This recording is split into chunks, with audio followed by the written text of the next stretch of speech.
கர்த்தரும் இரட்சகருமாகிய இயேசுவின் நாமத்தில் உங்கள் அனைவருக்கும் என்னுடைய அன்பின் வாழ்த்துக்களை தெரிவித்துக் கொள்கிறேன். பிரியமான தேவனுடைய பிள்ளைகளே, இந்த நாளிலும் கூட தேவனுடைய வார்த்தைகளை தியானிப்பதற்கு முன்பதாக நாம் யாவரும் தலைகளை தாழ்த்தி கண்களை மூடி ஜெபிப்போம். ஆண்டவரே, இப்பொழுதும் கூடி பேசும் ராஜா, ஆண்டவருடைய நாமத்தில் எங்கே 2-3 பேர் கூடியிருப்பார்களோ ஒரு மத்தியில் இருப்பேன் என்று சொன்னவர் நீர். கர்த்தாவே, இப்பொழுதும் இந்த வார்த்தைகளை கேட்க ஆண்டவரே ஆவலோடு ஆமென் இந்த காணொலி நிகழ்ச்சியில கலந்து கொண்டிருக்கிற பிள்ளைகள் யாவரோடு நீர் பேசும். இந்த செய்தி கேட்கிற ஒவ்வொருவருக்குள்ளும் இந்த வார்த்தைகள் ஜீவனும் ஆவியுமாய் புறப்பட்டு சென்று பிள்ளைகளை தேற்றட்டும், ஆற்றட்டும், பிள்ளைகளுடைய வாழ்க்கையை சீராக்கட்டும். கர்த்தர் செழிப்பாக்க முடியாது ஜெபிக்கிறேன். அடியானை தாழ்த்து ஒப்புக் கொடுக்கிறேன். இயேசுவின் நாமத்தில் வேண்டிக் கொள்கிறோம் எங்கள் அன்பு நிறைந்த பரமபிதாவே. ஆமென்.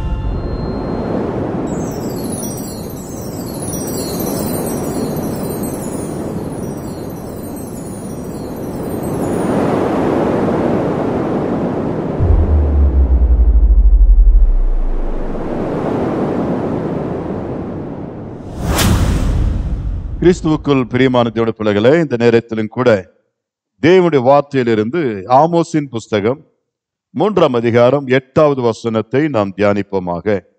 ஆமோஸ் என்கின்ற புத்தகம் 3ஆம் அதிகாரம் 8வது வசனம். சிங்கம் கெர்ச்சிக்கிறது, யார் பயப்படாதிருப்பான்? கர்த்தராகிய ஆண்டவர் பேசுகிறார், யார் தீர்க்க தரிசனம் சொல்லாதிருப்பான்? ஆமென், ஹல்லேலூயா. எனக்கு அருமையான தேவனுடைய பிள்ளைகளே, சிங்கம் கெர்ச்சிக்கிறது, யார் பயப்படாதிருப்பான்? ஆம், இன்றைக்கு சிங்கத்திற்கு முன்பாக ஒருவனும் நிற்க முடியாது. காடுகளிலே அவைகள்தான் ராஜாவாக வாழ்ந்து கொண்டிருக்கிறார். சிங்கம் காட்டு ராஜாவா இருந்தாலும் கூட அதற்கு மனிதர்கள் எல்லோரும் பயப்படுகிறவர்களாய் காணப்படுகிறார். அது கெர்ச்சிக்கும் பொழுது அந்த காட்டில் இருக்கின்ற மிருகங்கள் எல்லாம் ஒவ்வொரு பக்கமாக ஓடும், பராராயிடும். அதற்கு முன்பாக அந்த குரல் எங்கிருந்து வருகிறது என்பதை மோப்பம் பிடித்து கேட்டு அந்த திசை நோக்கி வராமல் வேறொரு வழியாக அவைகள் ஓடிவிடும். காரணம், சிங்கம் பயங்கரமான ஒன்று என்பதை நாம் எல்லோரும் அறிந்த ஒன்றுதான். சிங்கம் கெர்ச்சிக்கும் பொழுது ஆமென், யாரு பயப்படாதிருப்பான் என்று சொல்லி வேதம் நமக்கு ஒரு கேள்வியை முன்வைக்கிறது. ஆம், பிரியமான தேவனுடைய பிள்ளைகளே, சிங்கம் என்பது ஆண்டவராகிய இயேசு கிறிஸ்துவை இந்த நாளிலே தேவாவியானவர் நமக்கு ஒப்பிட்டு பேசுகிறார். வேதத்தில் வாசிக்கும் பொழுது அவர் எப்படி சிங்கமாவார் என்று சொல்லி வாசிக்கும் பொழுது வேதத்தில் வெளிப்படுத்தின புஸ்தகத்தில் பார்க்கிறோம். வெளிப்படுத்தின விசேஷம் 5ஆம் அதிகாரம் 5வது வசனத்தை நாம் பார்ப்போம். 5ஆம் அதிகாரம் 5வது வசனம். அப்பொழுது மூப்பர்களில் ஒருவன் என்னை நோக்கி, நீ அழ வேண்டாம், இதோ யூதா கோத்திரத்து சிங்கமும் தாவீதின் வேருமானவர் புஸ்தகத்தை திறக்கவும் அதன் 7 முத்திரைகளையும் உடைக்கவும் ஜெயம் கொண்டிருக்கிறார் என்றான். ஆமென், ஹல்லேலூயா. இங்க வாசிக்கப்பட்ட பகுதியிலே நீ அழ வேண்டாம், இதோ யூதா கோத்திரத்தின் சிங்கம் என்று சொல்லப்பட்டிருக்கிறது. கோத்திரங்களிலே தேவனால் தெரிந்து கொள்ளப்பட்ட கோத்திரம் யூதா கோத்திரம். அது ஒரு விசேஷித்த கோத்திரமாக வேதத்திலே நாம் பார்க்கிறோம். யூதா என்பதற்கு துதி என்பது பொருள். ஆம், எனக்கு அருமையான பிள்ளைகளை, அந்நாட்களிலே தேவன் யூதாவை முன்வைத்து தன்னுடைய எல்லா காரியங்களையும் செய்கிறவராய் காணப்படுகிறார். இன்றைக்கும் யூதா என்று சொல்லும் பொழுது துதிக்கின்ற பிள்ளைகள். இன்றைக்கு ஆண்டவராகிய இயேசு கிறிஸ்து நமக்கு சிங்கமாக நம்மோடு கூட இடைப்படுகிற ஒரு சிங்கமாக இருக்கிறதை பார்க்கிறோம். அவர் யூதா கோத்திரத்திற்கே சிங்கம் என்று சொல்லும் பொழுது துதிக்கின்ற, ஆராதிக்கின்ற, ஜெபிக்கிற, அவரை தொழுது கொள்ளுகிற பிள்ளைகளுக்கு அவர் கெர்ச்சிக்கிற சிங்கத்தை போல நம்மோடு இருந்து நம்மை பாதுகாக்கிறவராய், நம்மை நடத்துகிறவராய் இருக்கிறதை நம்மாலே பார்க்க முடியும். ஆம், பிரியமான பிள்ளைகளை, வேதத்தில் வாசிக்கும் பொழுது அவருடைய சத்தத்தை குறித்து நாம் பார்க்கிறோம். பரலோகத்தில் எப்பொழுதும் இடிமுழக்கம் உண்டாகத்தக்கதான சத்தங்கள் உண்டாக்கி கொண்டிருக்குமா. தேவ ஜனங்கள், தேவ தூதர்கள் அங்கு துதி செய்யும் பொழுது, பாடும் பொழுது இடிமுழக்கம் போல, பெரும் வெள்ளை இரைச்சலை போல ஒரு மிகப்பெரிய சத்தம் எப்பொழுதும் அங்கு ஒலித்துக் கொண்டே இருக்கும். இதை குறித்து நாம் வாசிக்கும் பொழுது வெளிப்படுத்தின விசேஷம் 14ஆம் அதிகாரம் 2வது வசனத்தில் பார்க்க முடியும். எடுத்து வாசிக்கலாம். வெளிப்படுத்தின விசேஷம் 14ஆம் அதிகாரம் 2வது வசனம். அல்லாமலும் பெருவெள்ள இரைச்சல் போலவும் பலத்த இடிமுழக்கம் போலவும் ஒரு சத்தம் வானத்திலிருந்து உண்டாக கேட்டேன். நான் கேட்ட சத்தம் சுரமண்டலக்காரர் தங்கள் சுரமண்டலங்களை வாசிக்கிற ஓசையை போல் இருந்தது. ஆமென். ஹல்லேலூயா. பிரியமானவருடைய பிள்ளைகளே, பெருவெள்ள இரைச்சல் போல, பலத்த இடி முழக்கங்கள் போல ஒரு சத்தம் வானத்திலிருந்து உண்டாக கேட்டேன். ஆம், அது தேவ ராஜ்யத்திலே தேவனும் மற்றும் அவருடைய தூதர்களும் இடைப்படுகிற சத்தம். மகாபெரிய சத்தம், இடி முழக்கங்கள் போன்ற சத்தம் என்று நாம் வேதத்தில் வாசிக்கிறோம். கர்த்தர் பேசும் பொழுது ஆம், வானங்கள் அதிர்கிறது, பூமி அதிர்கிறது. வானத்திலே ஒரு மிகப்பெரிய இடி முழக்கம் போல ஒரு சத்தம் உண்டாகிறதை ஆமென் தேவ ஜனங்கள் கேட்டிருக்கிறார். கர்த்தர் எப்பொழுதெல்லாம் இஸ்ரவேல் ஜனங்களோடு தேவ பிள்ளைகளோடு பேசியிருக்கிறாரோ அப்பொழுதெல்லாம் இந்த சத்தம் எப்படி கேட்டது என்று சொன்னால், ஒரு மிகப்பெரிய இடி முழக்கத்தை போல வானங்கள் அதிரத்தக்கதாக பூமி அதிரும்படியாய் தேவனுடைய சத்தம் வானத்திலிருந்து துணிக்குமா. ஆம், ஒரு முறை ஆண்டவராக இயேசு கிறிஸ்து அந்த பூமியில வாழ்ந்த நாட்களிலே அவர் மறுரூப மலைக்கு தம்முடைய சீஷர்களை அழைத்து செல்கிறதை பார்க்கிறோம். அந்த மலைக்கு சென்ற பொழுது அங்கே ஆண்டவராக இயேசு கிறிஸ்து மறுரூபமாக்கப்பட்டதை பார்க்கிறோம். மறுரூபமாக்கப்பட்டு அந்த இடத்திலே எலியாவும் மற்றும் மோசேயும் ஆண்டவராக இயேசு கிறிஸ்துவும் அங்கே காட்சி அளிக்கிறதை பார்க்கிறோம். அந்த மலையே தேவ பிரசன்னம் மகிமையினால் நிறைந்தது என்று பார்க்கிறோம். ஒரு மிகப்பெரிய ஒளிமயமாக, ஒளியினால் நிறைந்ததாக ஆமென் அந்த மலை அப்படியே பிரகாசித்துக் கொண்டிருந்தது. அப்பொழுது பேதுரு சொல்லுகிற காரியத்தை நாம் பார்ப்போம். மத்தேயு எழுதிய சுவிசேஷத்துல 17ஆம் அதிகாரம் 5வது வசனம். மத்தேயு 17:5 வாசிப்போம். அவன் பேசுகையில், இதோ ஒளியுள்ள ஒரு மேகம் அவர்கள் மேல் நிழலிட்டது. இவர் என்னுடைய நேசகுமாரன், இவரில் பிரியமாயிருக்கிறேன், இவருக்கு செவி கொடுங்கள் என்று அந்த மேகத்திலிருந்து ஒரு சத்தம் உண்டாயிற்று. பிரியமான பிள்ளைகளே, அந்த மகிமையான மேகத்தையும் மகிமையான சூழ்நிலைகளையும் தேவ பிரசன்னம் நிறைந்த அந்த காட்சிகளை எல்லாம் காணும் பொழுது பேதுரு இயேசுவினிடத்தை சில ஒரு காரியத்தை கேட்கிறார். ஆண்டவரே, நாம் ஏன் இங்கேயே ஒரு கூடாரத்தை அமைத்துக் கொள்ளக்கூடாது? நாம் ஏன் இங்கேயே தங்கிவிடக்கூடாது என்பதை போல அவருக்குள்ள ஒரு ஆசை வந்ததை நாம் பார்க்கிறோம். அப்படி சொல்லிக் கொண்டிருக்கும் பொழுது உடனே வானத்திலிருந்து மேல மேகத்திலிருந்து ஒரு சத்தம் உண்டாயிற்று. ஒரு மிகப்பெரிய இடி முழக்கம் போல சத்தம் உண்டாயி, இதோ என்னுடைய நேசகுமாரன், இவர் என்னுடைய நேசகுமாரன், இவரில் பிரியமாயிருக்கிறேன், இவர் சொல்லுகிறதை, இவர் பேசுகிறதை கேளுங்கள் என்று சொல்லி ஆம் தேவனுடைய வார்த்தை சொல்லுகிறதை பார்க்கிறோம். இவருக்கு செவி கொடுங்கள் என்று அந்த மேகத்திலிருந்து ஒரு மகா பெரிய பலத்த சத்தம் பேசுகிறது உண்டாயிற்று என்று வாசிக்கிறோம்.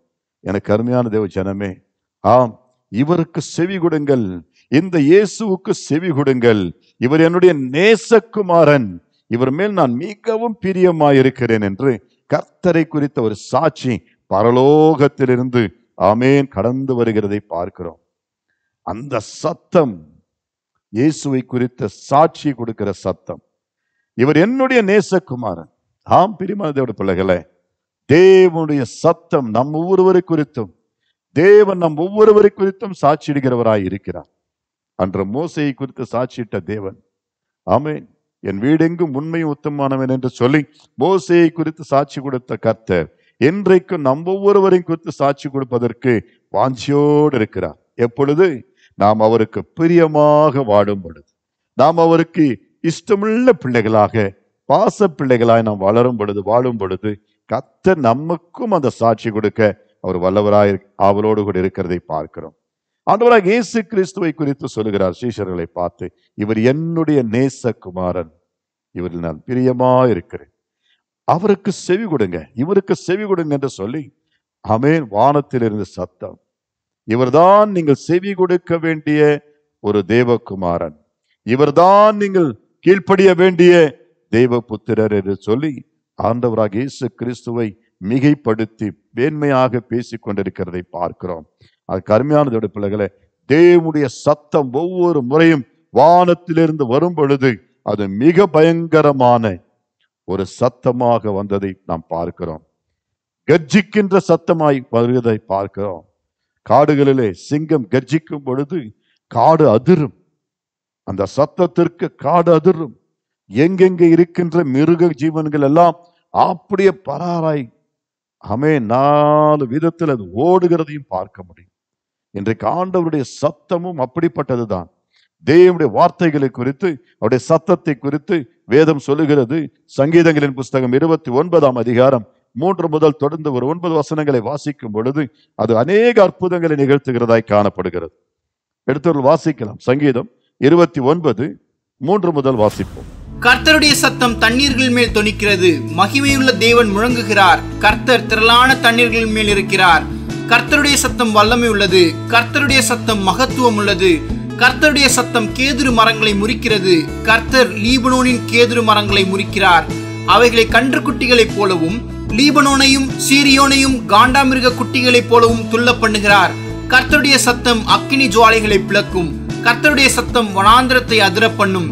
கர்த்தர் காதேஸ் வனாந்திரத்தை அதிர பண்ணுகிறார். கர்த்தருடைய சத்தம் பெண்மான்களை ஈனும்படி செய்து காடுகளை வெளியாக்கும். அவருடைய ஆலயத்தில் உள்ள யாவரும் அவருடைய மகிமையை பிரஸ்தாபிக்கிறார்கள். ஆமென். கர்த்தர் முழங்கும் பொழுது, கர்த்தர் பேசும் பொழுது, ஆண்டவர் நம்மோட பேசும் பொழுது, தேவனுடைய வார்த்தைகள் நமக்கு வரும் பொழுது அது எப்படி இருக்குமா? அது ஆமென் மகிமையுள்ளதாய் காணப்படும். தேவன் பேசும் பொழுது ஆமென் அநேக அற்புதங்கள் நடக்கிறதை பார்க்கிறோம். அது வல்லமையுள்ளது என்று சொல்லி 4ஆம் வசனத்தில் வாசிக்கிறோம். கர்த்தருடைய சத்தம் வல்லமையுள்ளது. It is the powerful, very powerful dynamic words. தேவனுடைய அற்புதமான வல்லமை நிறைந்த வார்த்தைகள் நமக்கு வரும். ஆமென். அந்த சத்தம் மகத்துவம் உள்ளது என்று சொல்லப்பட்டிருக்கிறது. யூதா ராஜ சிங்கத்தின் சத்தம், அவர் கர்ஜிக்கும் பொழுது, அவர் பேசும் பொழுது இன்றைக்கு நம்முடைய வாழ்க்கையில் அற்புதங்கள் நடக்கிறது. அது கேதுரு மரங்களை முறிக்கிறது என்று சொல்லப்பட்டிருக்கிறது. அவைகளை கன்று குட்டிகளை போல லீபனோனையும் சீரியோனையும் ஆமென் காண்டாமிருக குட்டிகளை போலவும் துள்ள பண்ணுகிறார் என்று சொல்லப்பட்டிருக்கிறது. அது மட்டுமல்ல, கர்த்தருடைய வார்த்தை ஆமென் அக்கினி சுவாலைகளை பிளக்கும். அக்கினிகளை பிளக்கும் என்று சொல்லப்பட்டிருக்கிறது. அக்கினி சுவாலைகளை பிளந்து செல்லும் தேவனுடைய வார்த்தை. ஆமென். அது வனாந்தரத்தை அதிர பண்ணும். தேவனுடைய வார்த்தைக்கு பூமி அதிரும் என்று சொல்லப்பட்டிருக்கிறது. அன்றைக்கு ஆண்டவராக இயேசு கிறிஸ்து சிலுவையில மரித்து தன் ஜீவனை விட்ட பொழுது, எல்லாம் முடிந்தது என்று சொல்லி ஜீவன் விட்ட பொழுது பூமி அதிர்ந்தது. பூமியிலே அதிர்ச்சிகள் உண்டாயிற்று என்று சொல்லப்பட்டிருக்கிறது. அந்த தேவாலயத்தினுடைய திரைச்சலை 2ஆக கிழிந்தது என்று சொல்லப்பட்டிருக்கிறது. வல்லமை, வல்லமை. கர்த்தர் காதேஸ் வனாந்தரத்தையும் அதிர பண்ணுகிறார். ஹல்லேலூயா. எனக்கு அருமையான தேவனுடைய பிள்ளைகளே, கர்த்தருடைய சத்தம் பெண்மான்களை ஈனும்படி செய்து ஆமென் காடுகளையும் ஆமென் வெளியாக்கும். ஹல்லேலூயா. எனக்கு அருமையான தேவனுடைய பிள்ளைகளே, கர்த்தருடைய வார்த்தையை குறித்து ஏசாயா சொல்லும் பொழுது 55ஆம் அதிகாரம் 10வது 11வது வசனத்தில் வாசிக்கிறோம். வாசிப்போம். ஏசாயாவின் 55ஆம் அதிகாரம் 10 மற்றும் 11 வசனங்கள். மாரியும் உறைந்த மழையும் வானத்திலிருந்து இறங்கி அவ்விடத்துக்கு திரும்பாமல் பூமியை நனைத்து அதில் முளை கிளம்பி விளையும்படி செய்து விதைக்கிறவனுக்கு விதையையும் புசிக்கிறவனுக்கு ஆகாரத்தையும் கொடுக்கிறது எப்படியோ அப்படியே என் வாயிலிருந்து புறப்படும் வசனமும் இருக்கும். அது வெறுமையான இடத்திற்கு திரும்பாமல் அது நான் விரும்புகிறதை செய்து நான் அதை அனுப்பின காரியம் ஆகும்படி வாய்க்கும். ஆமென், ஆமென், ஹல்லேலூயா.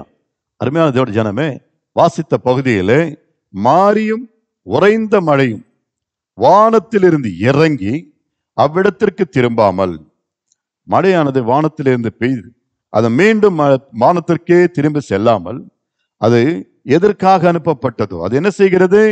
பூமியை நனைத்து அதில் முளையை கிளம்பி ஆமென் விளையும்படியாய் செய்கிறதா. ஆமென்.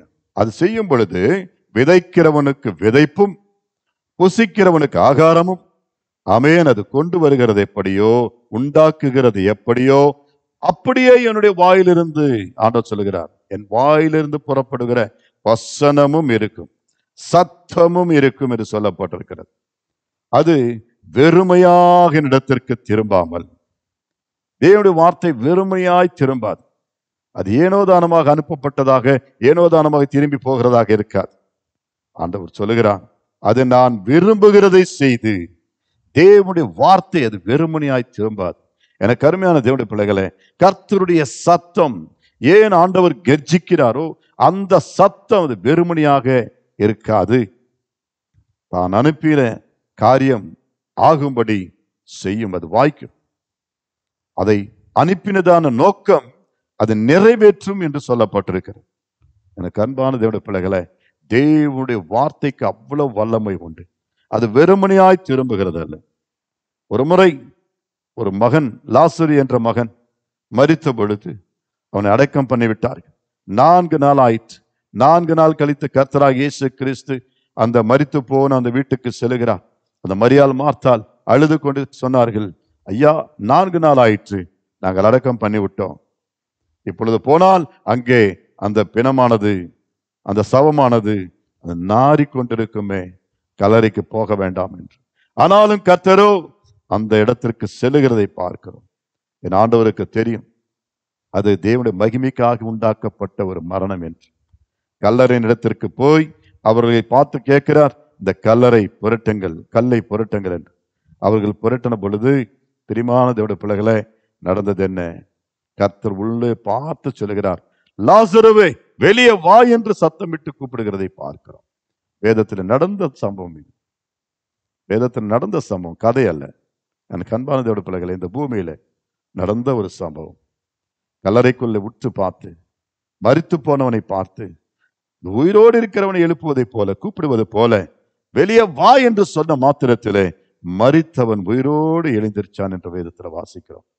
அந்த இடத்துல கர்த்தர் சொன்ன வார்த்தையின்படி நடக்கலை என்று சொன்னால் அங்கு அநேக பரிசேயர்களும் சதுசேயர்களும் வேதபாரகரும் இவரை குற்றம் கண்டுபிடிக்கும்படியாக காத்து கொண்டிருந்த அத்தனை பேரும், ஆமென், இவரை ஒரு வித்தியாசமாக பரியாசம் பண்ணியிருப்பார்கள், அவரை கேலி செய்திருப்பார்கள். வார்த்தை நடக்கவில்லை என்று கர்த்தர் அந்த இடத்துல மகிமைப்பட்டதை பார்க்கும். கர்த்தருடைய வார்த்தைக்கு வல்லமை என்று பிரியமான தேவஜனமே, அவர் சொல்லும் பொழுது அது அப்படியே நடக்கும். ஒரு முறை மரித்து போன ஒரு சிறு பெண்ணுடைய வீட்டுக்கு சென்று கர்த்தர் அந்த மகளையும் உயிரோடு எழுப்புகிறதை பார்க்கிறோம். ஒரு தேவாலயத்தின் தலைவனாயிருந்த அந்த தலைவனுடைய மகளை தேவன் ஆண்டவராகிய இயேசு கிறிஸ்து அந்த வீட்டுக்கு சென்று சுகமாக்குவதை பார்க்கிறோம். அநேகர் அங்கே அழுது புலம்பிக் கொண்டிருந்தார்கள். எல்லோரும் வெளியே அனுப்பி அந்த சிறு பெண்ணை எழுந்திரு என்று அந்த மகளை உயிரோடு எழுப்புகிறதை பார்க்கிறோம். தூங்குறவளை எழுப்புவதை போல எழுப்பி அந்த மகளுக்கு மீண்டும் உயிர் கொடுத்து நடமாட செய்த கர்த்தர் அவர். ஆம், மரித்த ஒவ்வொருவரையும் உயிரோடு எழுப்பினவர் அவர்.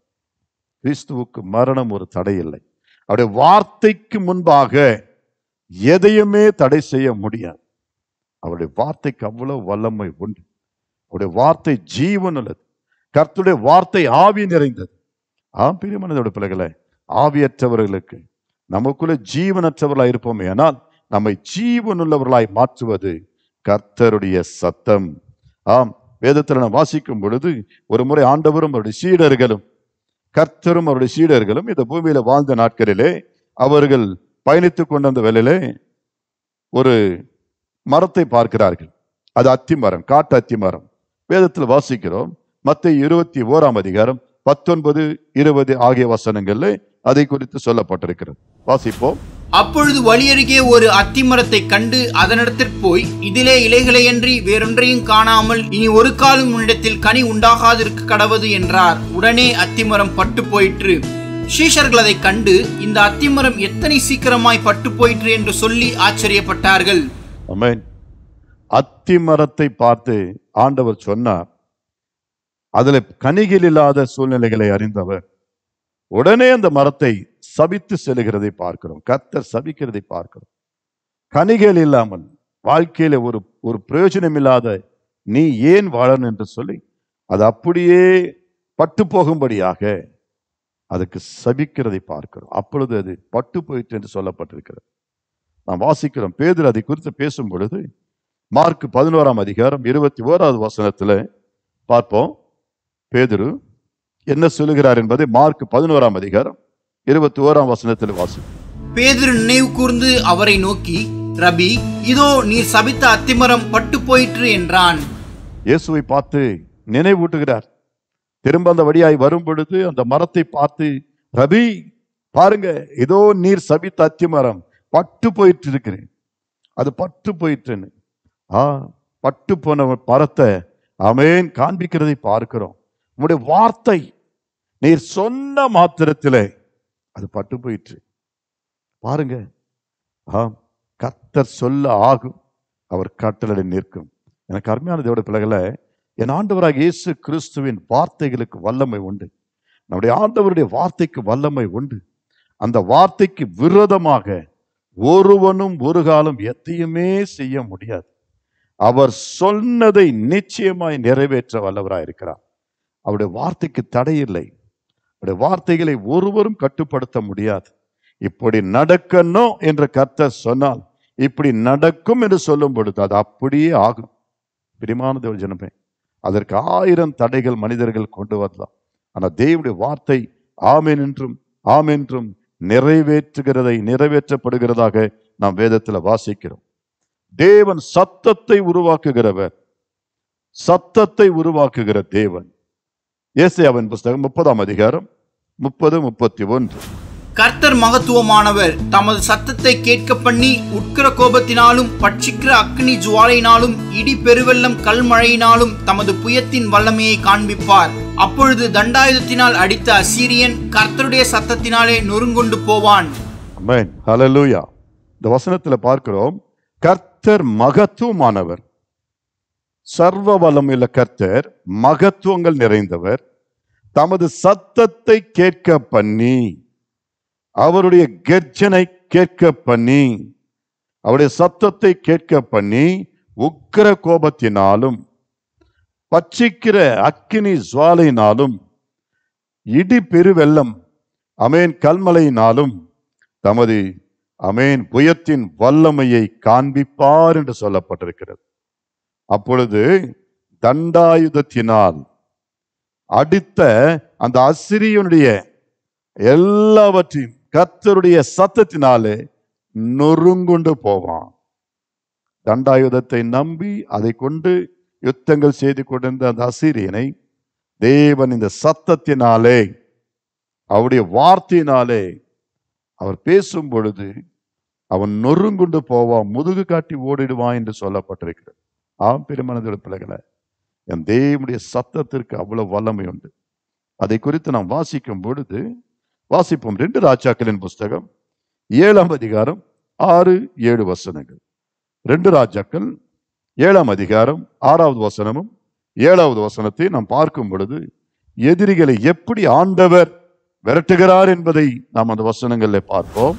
ஆண்டவர் சீரியரின் இராணுவத்திற்கு ரதங்களின் இரைச்சலையும் குதிரைகளின் இரைச்சலையும் மகா இராணுவத்தின் இரைச்சலையும் கேட்க பண்ணினால் அவர்கள் ஒருவரை ஒருவர் நோக்கி, இதோ நம்மிடத்தில் போருக்கு வர இஸ்ரவேலின் ராஜா ஏத்தியரின் ராஜாக்களையும் எகிப்தியரின் ராஜாக்களையும் நமக்கு விரோதமாக கூலி பொருத்தினான் என்று சொல்லி இருட்டோടെ எழுந்திருந்து ஓடிப்போய் தங்கள் கூடாரங்களையும் தங்கள் குதிரைகளையும் தங்கள் கழுதைகளையும் தங்கள் பாளையத்தையும் அவைகள் இருந்த பிரகாரமாக விட்டு தங்கள் பிராணன் மாத்திரம் தப்பும்படி ஓடி போனார்கள்.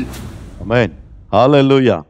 எனக்கு அருமையான தேவனுடைய பிள்ளைகளை, வாசிக்கப்பட்ட பகுதியிலே ஆண்டவர் சீரியரின் இராணுவத்திற்கும் ரதங்களின் இரைச்சலையும், நல்ல கவனிங்க, இங்கே சீரியரின் இராணுவத்திற்கு தேவன் ஒரு சத்தத்தை கேட்கும்படியாய் செய்கிறார்.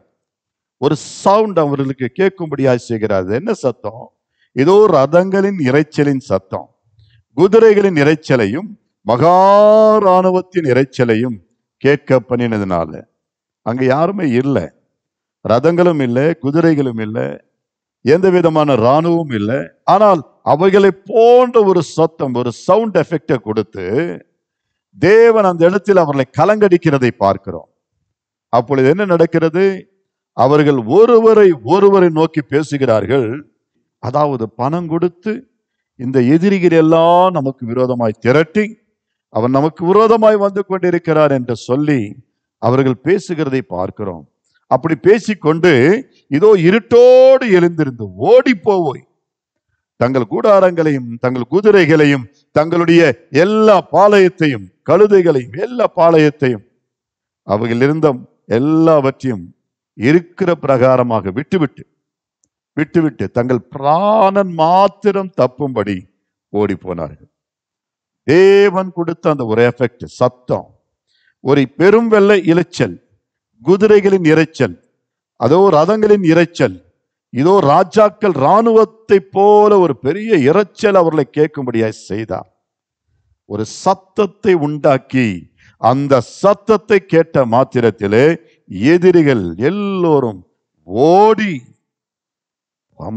ஓடி பராராகிறதை பார்க்கிறோம். எனக்கு அருமையான தேவ ஜனமே, தேவனாகிய கர்த்தருடைய சத்தத்திற்கு விரோதமாக ஒருவரும் நிற்க முடியாது.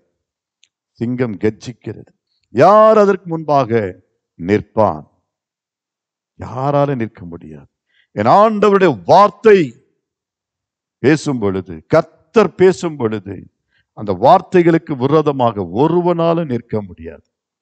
தேவனுடைய வார்த்தை வல்லமையுள்ள வார்த்தை. வேதம் சொல்லுகிறது, எரேமியாவின் புஸ்தகம் 23:29 கர்த்தருடைய வார்த்தை எப்படிப்பட்டது என்பதை பாருங்க. எரேமியா 23:29. என் வார்த்தை அக்கினியைப் போலவும் கண்மலையை நொறுக்கும் சம்மட்டியைப் போலவும் இருக்கிறதல்லவோ என்று கர்த்தர் சொல்லுகிறார். ஆமென், ஆமென், ஹல்லேலூயா. பிரியமான தேவனுடைய பிள்ளைகளே, இதோ கர்த்தர் சொல்லுகிற என் வார்த்தை அக்கினியை போல. தேவனுடைய அக்கினிக்கு முன்பாக ஆமென் எதையும் நிற்க முடியாது. அது பட்சிக்கிற அக்கினி, எல்லாவற்றையும் சுட்டெரித்து விடும், எல்லாவற்றையும் நக்கி போட்டுவிடும். சுத்தமா இருக்கிற இடம் தெரியாதபடிக்கு எதிரிகளுடைய அந்த பாளையத்தையும், எதிரிகளுடைய பலிபிடங்களையும், எதிரிகளுடைய எல்லா விதமான ஆமென் செயல்களையும் தேவனாகிய கர்த்தருடைய அக்கினி இறங்கும் பொழுது முற்றிலுமாக அது அழிந்து விடும், அது அழித்து விடும். வேதத்துல வாசிக்கிறோம். அது மட்டுமல்ல, கர்த்தர் சொல்கிறார், என் வார்த்தையானது கண்மலையை நொறுக்கும் சம்மட்டி என்று சொல்லுகிறது. சம்மட்டியை போலும் இருக்கிறது அல்லவோ. தேவனுடைய வார்த்தை உடைக்கிற வார்த்தைகள். இன்றைக்கு இருதயங்கள், கடின இருதயங்களை ஆண்டவர் தம்முடைய வார்த்தைகளை கொண்டு உடைத்து கொண்டிருக்கிறதை பார்க்கிறோம். தேவன் கற்பாறைகளைப் போல, மலைகளைப் போல இருக்கின்ற உள்ளங்களை, இருதயங்களை, கடின இருதயங்களை இன்றைக்கு தம்முடைய வார்த்தைகளை கொண்டு உடைத்து தேவன் அவைகளை நீரூற்றாக மாற்றுகிறதை பார்க்கிறோம். எனக்கு அருமையானதோட பிள்ளைகளை, வேதம் சொல்லுகிறது, கற்பாறைகள் எல்லாம் தேவன் தண்ணீர் தடாகமாய் மாற்றுகிற தேவன், நீரூற்றாய் மாற்றுகிற தேவன். ஆம் பிரியமானதோட பிள்ளைகளை, இன்றைக்கு அவருடைய வார்த்தைக்கு அவ்வளவு வல்லமை உண்டு. தேவனுடைய வார்த்தை என்ற நாளிலே நாம் ஏற்றுக்கொள்ளும் பொழுது, அந்த வார்த்தைக்கு நாம் செவி கொடுக்கும் பொழுது, அந்த வார்த்தை நம்முடைய வாழ்க்கையில் அற்புதங்களை செய்து, அதிசயங்களை செய்து, நமக்கு விரோதமாய் எழும்புகிற சத்துருவின் எல்லா கிரியைகளை முறியடித்து, ஆமென், தேவன் நமக்கு விரோதமாய் எழும்புகிறவர்களை அப்படியே தாழ்த்தி இன்றைக்கு கர்த்தருடைய வார்த்தை நம்மை உயர்த்துகிறதாய் காணப்படுகிறது. தேவனுடைய வார்த்தை ஒருபோதும் வெறுமனையாய் போகாது. கர்த்தர் சொல்லுகிறார், இதோ நான் எல்லாவற்றையும் செய்ய வல்லவர், என்னால செய்யக்கூடாத காரியம் ஒன்று உண்டோ என்று. தேவனுடைய வார்த்தைக்கு கூடாதது ஒன்றும் இல்லை. வேதத்தை நேசிப்போம், கர்த்தருடைய வார்த்தைகளுக்கு செவி கொடுப்போம். சிங்கம் கர்ஜிக்கிறது போல தேவனுடைய வார்த்தைகள் நம்மோடு பேசும் பொழுது நமக்கு விரோதமாய் வருகிற எல்லா எதிராளிகள் ஓடி போவார்கள். சத்துருவின் கிரிகள் முறியடிக்கப்படும். நம்முடைய வாழ்க்கை பாதுகாப்பானதாய் தேவ பிரசன்னத்தோடு இருக்கும். ஜெபிப்போமா? ஜெபம் செய்வோம். பரிசுத்த பிதாவே, பரலோகத்தின் தேவனே, இப்பொழுதும் நீர் ஒரு ஆண்டவரே சிங்கத்தை போல் எங்களுக்கு முன்பாக நிறுத்தி இருக்கிறேன். நான் யூதா கோத்திரத்தின் சிங்கம் என்று சொன்னவர். ஆம் தகப்பனே, நீர் கர்ஜிக்கும் பொழுது, நீர் பேசும் பொழுது யார் உங்களுக்கு முன்பாக நிற்க முடியும்? எதிரிகள் நிற்க முடியாது. எங்களுக்கு விரோதமாய் எழும்புகிற தீய சக்திகள் எதிர்க்க ஆண்டவரே நிற்க முடியாது. தேவ பிரசனம் எங்களோடு கூட இருக்கும் அல்லவா?